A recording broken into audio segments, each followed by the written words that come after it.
and how they show up in our lives.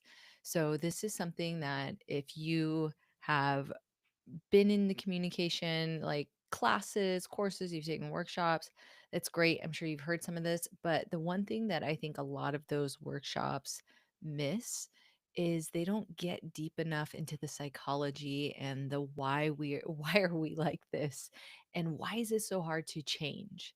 So this is how I want to kind of take a look at it. If you have not been following my work for a long time, let me introduce a little bit of my background. So, I come from a communication studies background. I'm all about understanding how two people function and talk to each other and how we're interdependent and impact each other.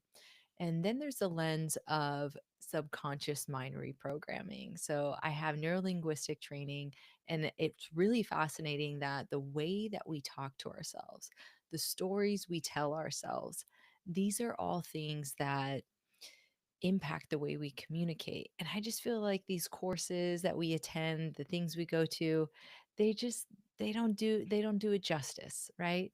So what I want to do today is dive into what it looks like so you can identify what is happening because it's just not the people that annoy you in your life that are doing these things. You're doing these patterns too because we're not perfect. As human beings, we are flawed. So I want to take the time to again break these down and hopefully you see maybe yourself in them and it gives you an opportunity to change, or maybe perhaps it will give you an opportunity to kind of have a little bit of empathy perhaps for why different, I guess, different people in your life behave these ways. And yes, it's not fun. Yes, it's dysfunctional. But I think sometimes when we have that little gap of an understanding of why somebody is the way that they are, it gives us a better idea of just how to have a little bit of compassion, how to not take things personally, and things of that nature. So, again, just something to keep in mind as we're going through.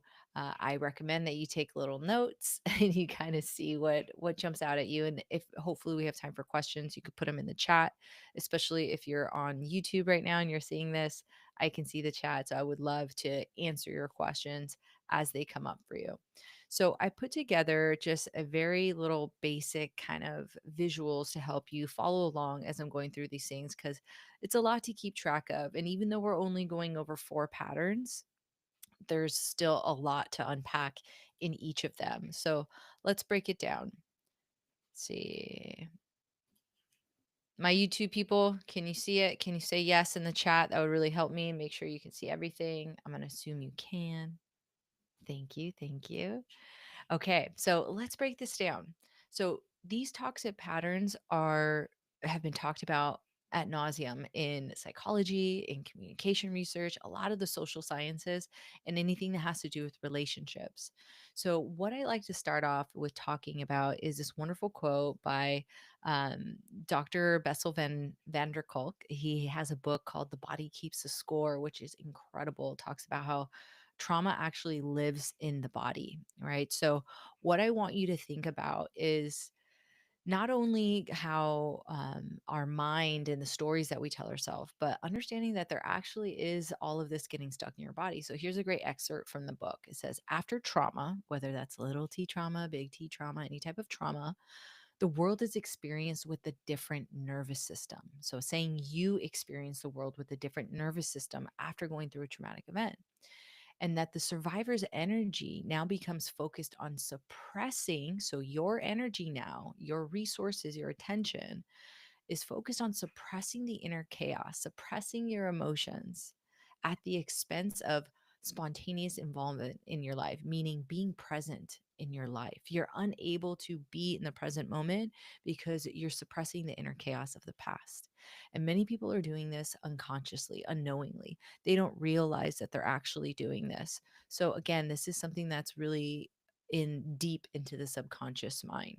So, what does that look like? Let's talk about those actual patterns I was bringing up earlier.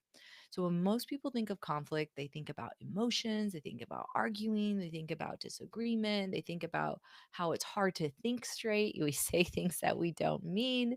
So, yeah, we do this because guess what? Conflict starts in the body. So your nervous system is actually going to be the first thing that is reacting. And this is going to be happening sometimes before you ever even speak, before you even say anything.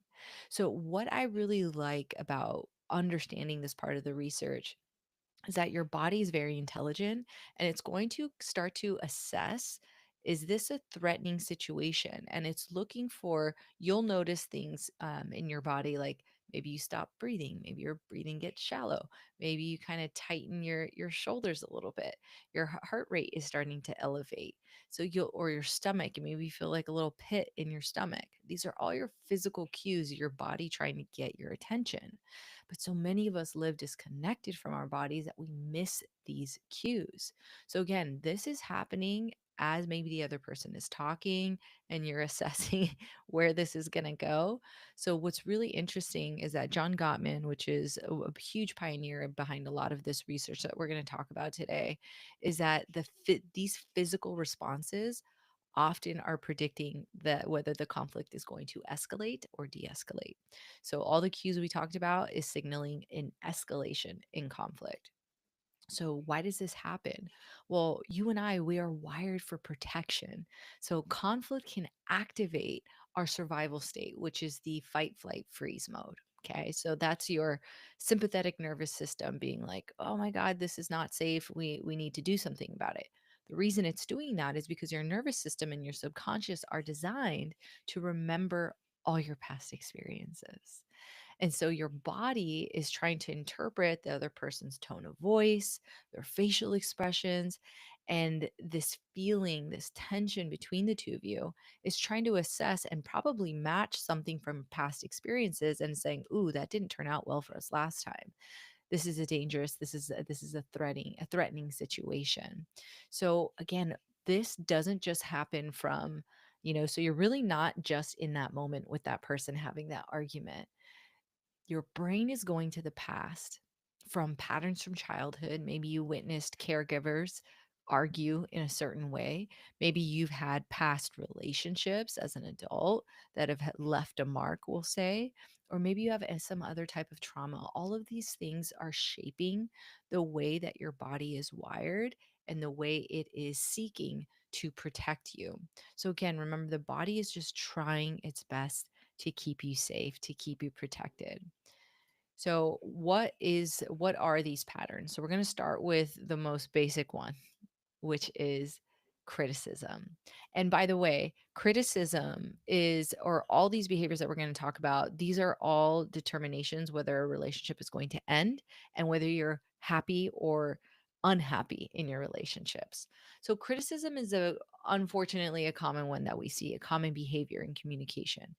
Criticism is when someone is, making a critical remark, they're attacking your character. It may be done passive aggressively, it may be done directly, but instead of them addressing the behavior of you leaving your clothes out in the bedroom, they say, "You're such a slob." That's a critical remark. So, using allness terms is also very common, or "you never take out the trash, you always ignore me," whatever it is. So, essentially what is not being said but is being felt by the receiver on this is that you're the problem. I'm not the problem. You're the problem. So when we see this type of behavior, it's often an early sign that the relationship is starting to decline, it's starting to erode. So again, this is what criticism looks like. But what is it trying to protect? Because this person isn't just doing this to be mean. Okay. So they're trying to protect something. And you'll see often that's what's happening in a lot of dysfunctional patterns like this. So what they're trying to protect, they often are really wanting to be heard or to be validated. And there's this fear of disappointment or neglect, or they don't want the light to be shined on them. So they basically put it on you. This allows them to feel like they're in control of their safety, their emotional safety, their psychological safety. So, again, criticism is almost like this shield that they get to stay in control and stay protective. But clearly this is very destructive because one, it only creates the other, it really makes the other person feel defensive, right? And then that's going to be another behavior we talk about. And it really just creates this blame cycle that's never ending. And it's something that can be hard to break when you create this pattern in a relationship. So let's get deeper into the psychology of it. Underneath what they're doing and saying, they're actually probably hurt, or they're scared of something, or there's some type of unmet need. There's something they need that they're not getting, and they may not even know what it is. Like I said, a lot of this is subconscious. So when we think about could they possibly, what kind of hurt could they be masking, some type of fear, this is a behavior that's learned when they come from an environment where it was not safe for them to express their needs. It wasn't safe for them to be direct with what they needed. So again, criticism becomes like this shield against feeling vulnerable, because vulnerability is probably seen as weakness and is probably definitely seen as unsafe. And so, what their body is doing, what their nervous system is doing, is saying, this is not good for us. This looks dangerous. So, we need to attack first. And that's why they criticize. Again, it is a shield to keep themselves safe. Is it fun to be on the receiving end? No. And sometimes when we're the one making the critical remarks, we are so not in our logical mind. We're in our amygdala in our brain, our fear center of our brain. So let's talk about the defensiveness now, because, like I said, when we make critical remarks, it's often going to be met with defensiveness. So, what defensiveness looks like is when they counter blame. They're like, "Oh yeah, well, you want to bring that up? Well, remember when you did, right?" So we turn the tables. Or someone who's defensive essentially is trying to say and show you that it's not their fault, and they're going to show you why. They're going to come with their PowerPoint of an argument and explain to you why. So, really, this is all about, again, them trying to point the finger back. They're trying to defend themselves and their position. So, really, when we get defensive, if you're somebody who gets defensive easily, what you're often trying to protect is really ego driven a lot of the time, like self image or an identity, how something makes you look. There's also typically a sensitivity to shame, like that really freaks you out. You don't want to feel shame, so you get big and bad and you rather defend. Because if you have to take blame for something or accountability to something, that is a threat to your ego. And if you have a very fragile ego, wow, you're not going to be able to take accountability for where you went wrong. Okay. So think about that. If you're the person when you're getting defensive, why am I getting defensive? What am I protecting here? So clearly, we see that this is destructive because we're avoiding responsibility, which means nothing's going to get done. I'm not saying you need to take responsibility for everything that's going on, but we always can take accountability for something, even if it's you being defensive, you raising your voice. So, this unfortunately keeps everything unresolved. The complaint, whatever is happening, stays open and it doesn't get closed out. And because when we stay in defensiveness, and it often provokes just more defensiveness from the other person, you get stuck in that cycle and nothing actually gets fixed. Nothing. So no repair takes place. You're going to have this conversation again and probably rehash everything again. So it's better to like slow down, take a time out. But again, we'll talk a little bit more about that. So why do we do this? Why can't we just stop being defensive when we're being defensive? Well, it's really tough because there's a buildup here. There are some unmet or unhealed wounds. So when we have a really low tolerance for blame, it means that we can't admit that we messed up. We did something wrong. And when we have a fear of being wrong, it often is connected to something like being not being good enough.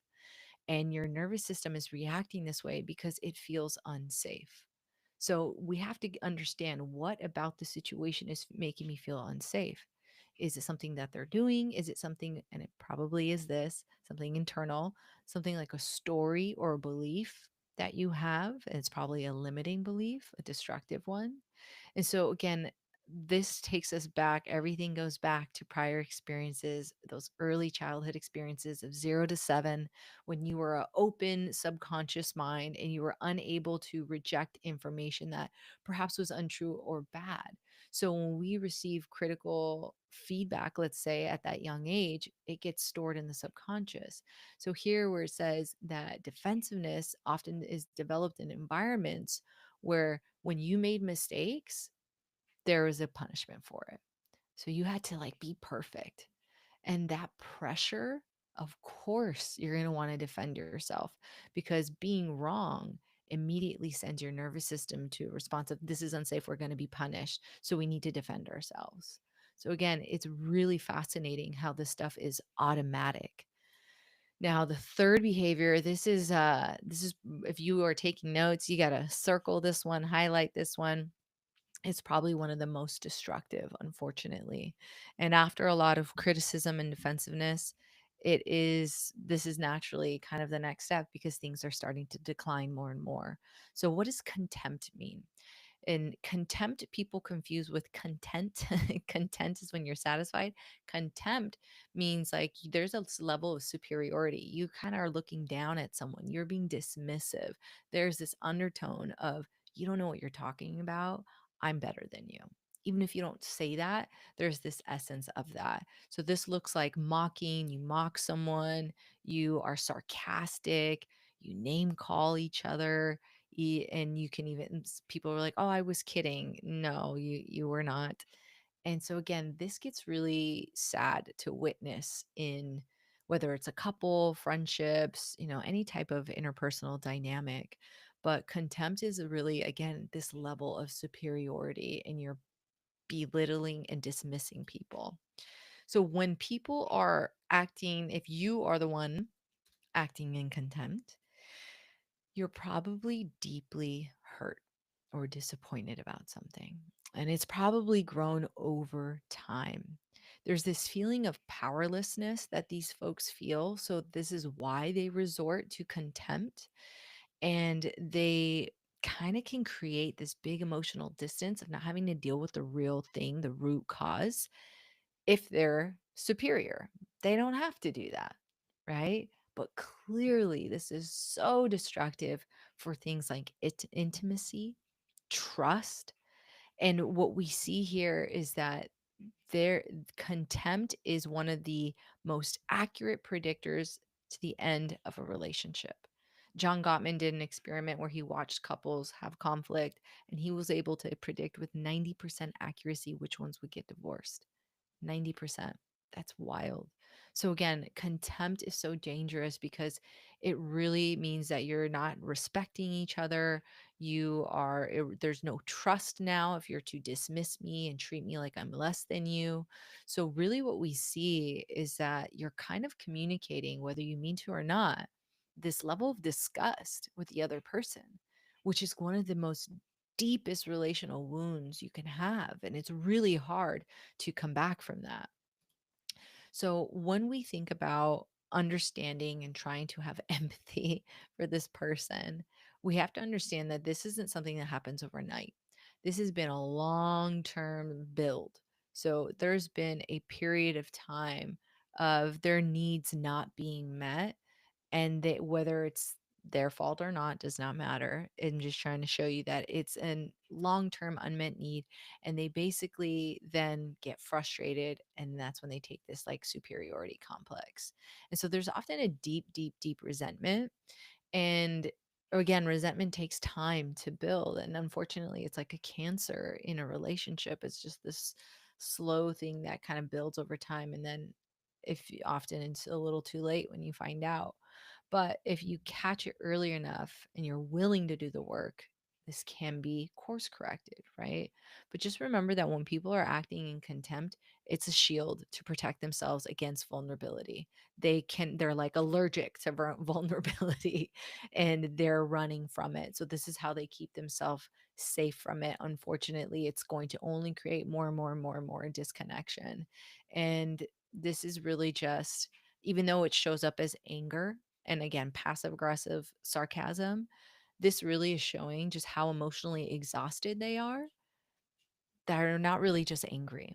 Anger is never alone. Anger is a secondary emotion. Anger is always accompanied by some other more vulnerable emotion, like being sad or embarrassment, disappointment, hurt, all of those things. So, again, contempt, one of the most dangerous patterns to find ourselves in. Now, this next one is usually an accumulation after the other three. So, if I'm in a relationship, friendship, and someone is criticizing me, they're defensive when I try to hold them accountable, and then they hold me in contempt because I've exposed, the very behavior that needs fixing, I might result to stonewalling because I am so tired and overwhelmed. So, this is your nervous system going into kind of like a freeze mode. Remember, we talk about fight, flight, and freeze. This is a little bit of flight, maybe you're avoiding or withdrawing. And it also might be freeze. You feel so overwhelmed, so you just shut down. So, this can happen mid conversation. This might be you leaving the room or you just being quiet, being silent, and just kind of shrugging your shoulders because you feel like, what's the point? They're not going to listen to me anyway. So that's kind of what stonewalling looks like in a relationship. And why do people stonewall? They're overwhelmed. Their nervous system is overwhelmed. They don't know what to do. So to self-preserve, they emotionally withdraw. They avoid speaking up or saying anything. It's too much for their system to handle in that moment. And they also may fear that if I say something, it might just make things worse. If I just keep my mouth quiet, this will be over in a little bit. So again, all of these patterns, like they honestly make me a little sad to witness when you understand the psychology behind them. And so they're really just seeking self-preservation in this moment. But what is unfortunate is we can't repair anything if somebody's withdrawn from the conversation. It creates more emotional distance between the two people. There's clearly a big disconnection. And then again, nothing gets fixed. We can't fix anything. Things just get delayed or get worse here. So understanding that I get you're trying to protect yourself, but it's really not going to help you in the long run is something we need to understand. So what when we do this, like I said, understanding the behavior, these people often lack the tools to self-regulate. All of these people do, but this one I'm talking about physical regulation, nervous system regulation. So they may not feel safe staying in that moment. And so they, again, either check out mentally or physically kind of show a disinterest. But they're not disinterested. They just don't have the emotional capacity or the ability to just like be a punching bag anymore. You're fed up with it, right? You're just like, I can't do this. So again, stonewalling is often the last sign that we see before something falls apart. So if you're seeing these signs in your relationships, and again, when I say relationships, I don't just mean romantic. If you're seeing these signs, this is a good indicator for you that something needs to change. And so for stonewalling specifically, something that you can do is if you're feeling yourself start to shut down, just take a break. Literally break for 20 minutes, 30 minutes. The research shows that when our brain is flooded with emotion and we're overwhelmed, we need about 20, 30 minutes to come back online. That prefrontal cortex, that part of your brain that has reasoning, it needs time to come back online so you can think clearly. And typically, a stonewaller, the other person is probably the opposite. They're having a big reaction, right? So that can be tough for you guys to communicate. So both of you need a timeout and come back to baseline. But it's important if you take a timeout, you set a time limit because you don't want to just say, we'll deal with this later. We'll deal with this tomorrow. When tomorrow? Okay. So we got to be specific about that. So why are all these patterns hard to change? You may have, maybe you've heard this before and you're like, Melanie, I've heard this before, but I still can't seem to change it despite knowing this, despite knowing the research. So why is it so hard to change? It's hard to change because it's in your nervous system. It's in your body. So you're trying to change the problem just cognitively, but you can't do that. You need to actually be able to go in your body and regulate. Another thing is that we are unaware of how our ego is running our life. Right? We're unaware that we're so attached to how people perceive us. And so we're always in a form of protection mode. If you can't accept the fact that you're going to make mistakes, then we're not going to be able to implement anything that's different. Because whenever we try a new tool, yeah, we make mistakes. So we want to make sure that when we are in any of these things, that when we do these things, when we get defensive, when we get critical, it gives us some type of comfort. We can't ignore that. It gives you short term reward of like, well, I got to say the thing I wanted to say. But then there's this long term consequence, right? So that's sometimes hard for people to delay the reward for later and not right now. So again, these patterns are automatic, they're subconscious. You're starting to see them maybe after now, after watching this, you're like, that I do that. Okay. I don't mean to do that, but I'm seeing that it's not just, I can't just know the tools. There are certain things I need to change. There are somatic things in your body. There are ways we need to get you comfortable with slowing down. We live in a world that's like fast, fast paced, go, go, go. So there's so much here to unpack. And I just want to kind of reiterate, because we went through a lot, that what these actually reveal, there's a little story, a little storyteller in all of these. So the critical person, they have a fear of not being heard. Okay. So they get, again, critical. So they hide that. The defensive person is doesn't want to be seen as maybe not good enough, or they don't want to be wronged and punished for something. So they have that fear, right? There's a shame perhaps that they're running from. So they're defending, defending, defending. It's hard for them to take accountability. Then we have that contempt, that one that I told you is like really, really detrimental. Remember, this is an accumulation of hurt. And so they put on superiority like a costume, like a shield to protect themselves from the pain. And then stonewalling, remember that's an accumulation. They feel overwhelmed and they just need to feel safe again because right now they don't. And that's why they're shutting down. So that's kind of just a quick little overview. But what I want to give you today is just three little simple things. And they're going to feel so simple that you're going to be like, there's no way that this works. I swear to you, it does. You can ask my coaching clients. It does. And often it's funny because we want these people come to me and they're like, well, how do I fix this? How do I fix this conflict? They don't want to do the simple things. They want the magic resolutions, like they want to take a pill like we do for a headache and make it go away. But humans are a little bit more complex than that. So it's going to require a high self awareness. And so, in order for you to implement these tools of maybe things there's tools we didn't even talk about today that but you have not yet been able to embody them. Let's talk about how you can build more self awareness starting today. So one, we need to take time to ask ourselves a very important question.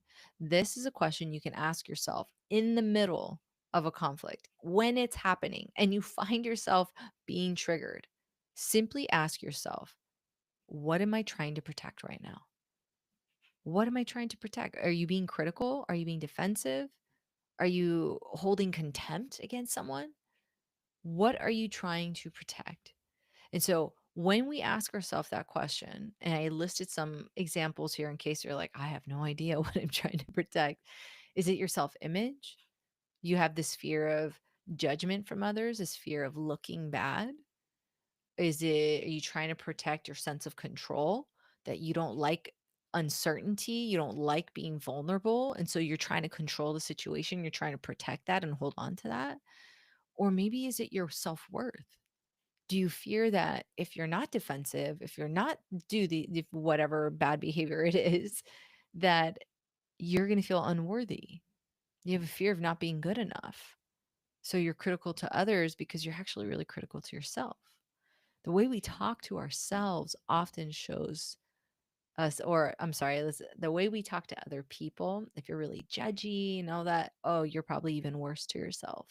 So we need to change our self-talk and the way we think and the thoughts that we have, because those thoughts impact your emotions. And guess what? The emotions you're feeling is going to impact the way you behave. So really just you could write this in your phone, you could screenshot this. What am I trying to protect right now? Just keep asking yourself that when you feel that wave, that emotional wave starting to rise in your body. The next thing, and this again requires you to slow down. Start to pay attention to your body throughout the day. And you can easily practice this by setting an alarm, maybe a couple times randomly through the day. And you can just check in and see how you feel. Or make this a habit after work meetings. You do this. You check in with yourself and you say, okay, how do I feel? And what do I feel in my body after that meeting? I feel tightness in my chest. My heart's beating kind of fast. I have a headache. Like, what is it that's going on? Because your body is actually going to be your first line of defense, and people don't realize that. So, whoops, sorry, let me go back there. So, when we are able to pick up and connect our minds and our bodies, you're able to see that when the person makes that critical remark, maybe it's your mother, maybe it's your dad, maybe it's your grandma, they make that critical remark and you feel the tightness in your jaw. You're starting to lock your jaw, or you feel this tightness in your chest because you're breathing now a little bit more shallow. When you notice that, you take the time to notice those things, you'll create a gap just big enough so you can choose a different response. But again, we need to get in the habit of this. So that's why I tell people to literally set an alarm on your phone 3 times a day that says, what do I feel in my body right now? And you close your eyes and you try to feel sensations do I feel in my body? It doesn't have to be complicated. Okay. It doesn't have to be complicated.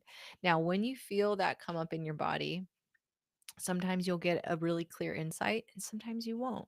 But it's important that you start to notice the cues before you just try to get right into your brain. By the time you're in your brain, it's already often a little too late. We're missing a lot of information.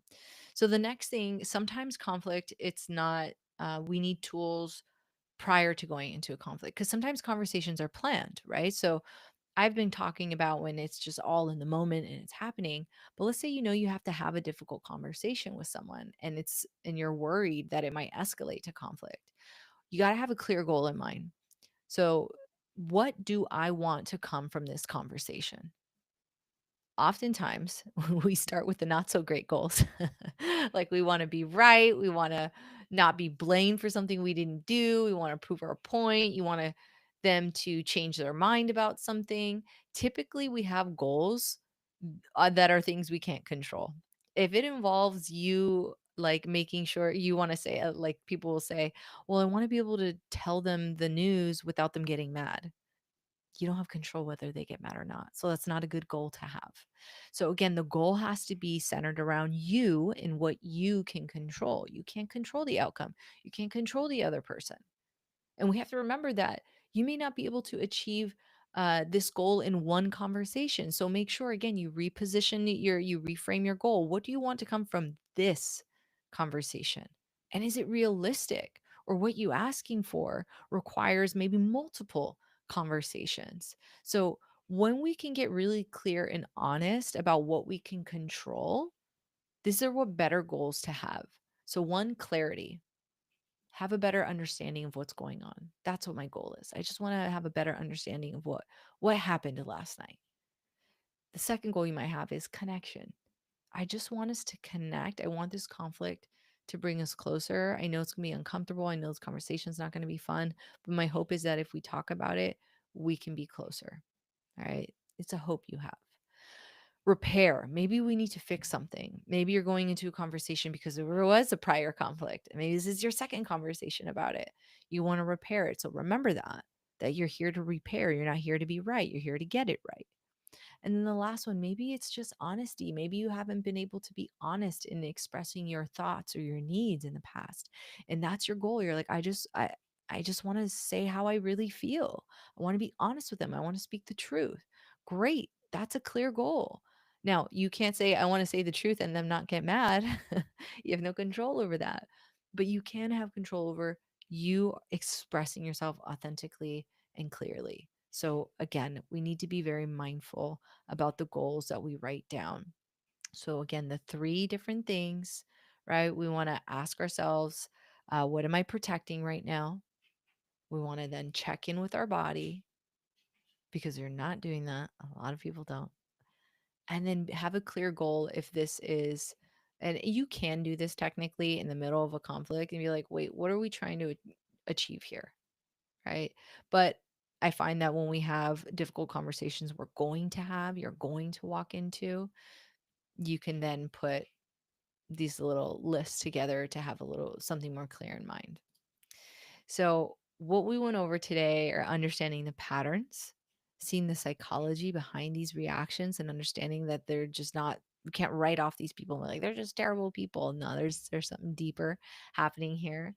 And really understanding what are we protecting? Because that's typically what our ego is doing. It's trying to protect us from something. So if you found this helpful, I'm actually hosting a workshop on Tuesday, which is just a couple of days on November 25th. I'm going to talk more about the nervous system regulation because we need to regulate the body in order to get the mind online and to be able to implement these tools. It's a big thing that, again, all these standard communication classes, they don't cover. So it's a really important aspect. We're going to talk about your ego and how to kind of identify the different stories that your ego talks about and how to interrupt these patterns and reprogram them essentially so that you can go in with a different mindset, a different body, though you're more in alignment. And again, really giving you practical tools that you can apply literally right after the workshop. The workshop's going to be about an hour and a half. And in that hour and a half, it's really going to be an hour of like teaching and activities and hot seat coaching. It's going to be a mix of things. But really, my goal is to give you tangible things that you can actually go and execute. None of this like vague stuff that sounds nice. No, like real world application. So today is Friday. The early bird tickets end tonight. It's already been open for a little while. So if you're just hearing about it, you have till tonight to get the early bird tickets and save your spot. If not, you still have a couple more days until the 25th, but you'll be paying full price for the ticket. So I encourage you, if this was beneficial to you, if you enjoyed this, I want to see you there because let me get here and get to see all your faces. I want to see you there because this is something that again we don't learn in school. This isn't something that you learn from your parents unless they were probably like a therapist or something. Then maybe you did learn this. I'll drop this in the chat so you can see the links. I'll also put it in the description below as after I upload this live, so you'll be able to get those tickets today. But again, it's we're going to talk all about how you can stay calm in conflict, how you can connect the mind and body, understand your behaviors. Because if you don't have control over you and your emotions, you're not going to be able to have the healthy conflict that you want. And you're not going to be able to have the healthy relationships that you want. You're not going to have that inner peace that you want. Okay, everybody. I hope you found this helpful. Until next time, I hope to see you at the event again, November 25th. It's virtual. If you can't make the time, don't worry. There will be a replay, which is still as beneficial as being there live. But of course, I would love to see you there live. All the information is in the link in the chat and in the description. I hope to see you there. Bye, everybody.